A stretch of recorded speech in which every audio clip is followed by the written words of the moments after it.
Hey there, it's the Spiritual Diva here, and I want to welcome you guys all to another Relationship Corner Tuesday. So, spring signifies awakening and rebirth, and as spring approaches, we tend to get happy because the weather's warmer, we get to go out more, and just really enjoy ourselves. So, we participate in a ritual every spring, and it's called spring cleaning. And spring cleaning means that you rid your homes of unwanted items that you no longer use or are just taking up space. So for the purposes of this video, I want to talk about spring cleaning, but in terms of cleansing and detoxing our lives of toxic relationships. And in turn, we will cleanse our hearts and our minds of these toxic relationships.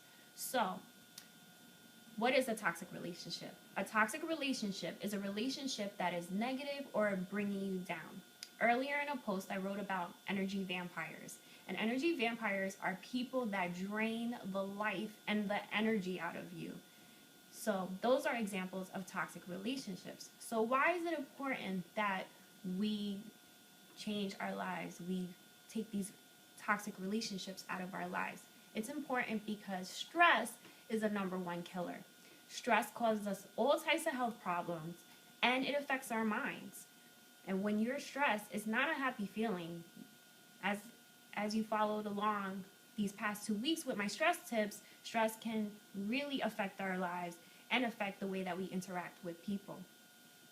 Have you guys ever heard of the average of 5 rule? The average of 5 rule says that we become the average of the 5 people that we spend the most time with. So if you want to do something with your life and you want to be motivated, you need to hang out with like-minded people. People that are going to motivate and inspire you. People with different interests that are going for their dreams. Because then you would want to be like them.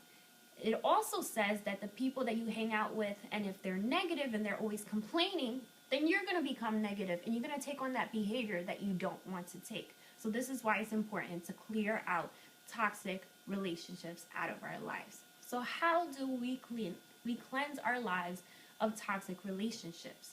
I have 3 tips that will help you cleanse your life of toxic relationships. The first tip is a social cleanse. And the question that I have to ask you guys is to delete or not to delete. That is the question.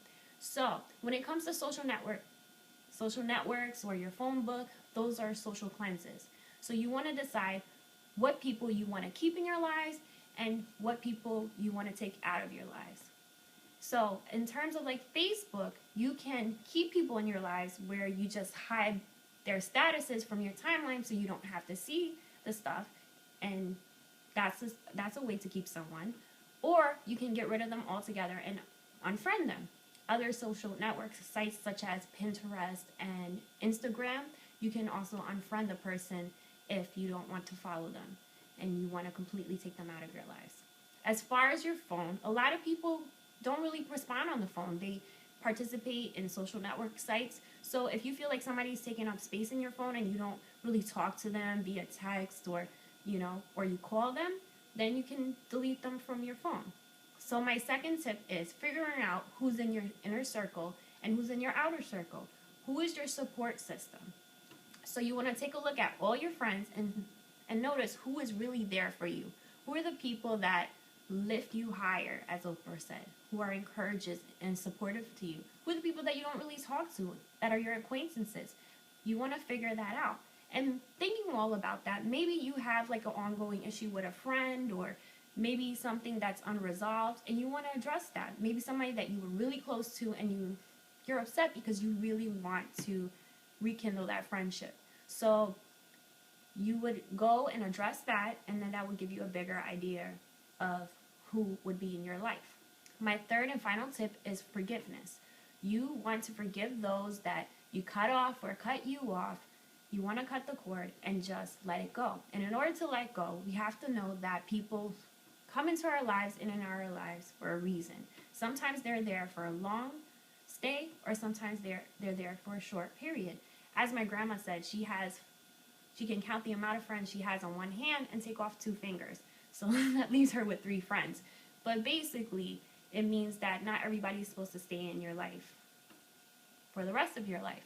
So You need to appreciate what lesson they taught you, appreciate the memories that you shared with them, and let go. So once again, my 3 tips are social cleanse, to delete or not to delete, that is the question.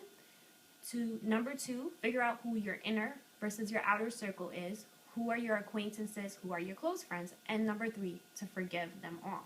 So for more information on energy vampires and how to figure out your inner circle, on my website, I actually created a worksheet that you can use to figure out who your inner circle is and your support system is. And the website is www.iliagarcia.com. www.iliagarcia.com. And remember, guys, you have to be the love to live the love.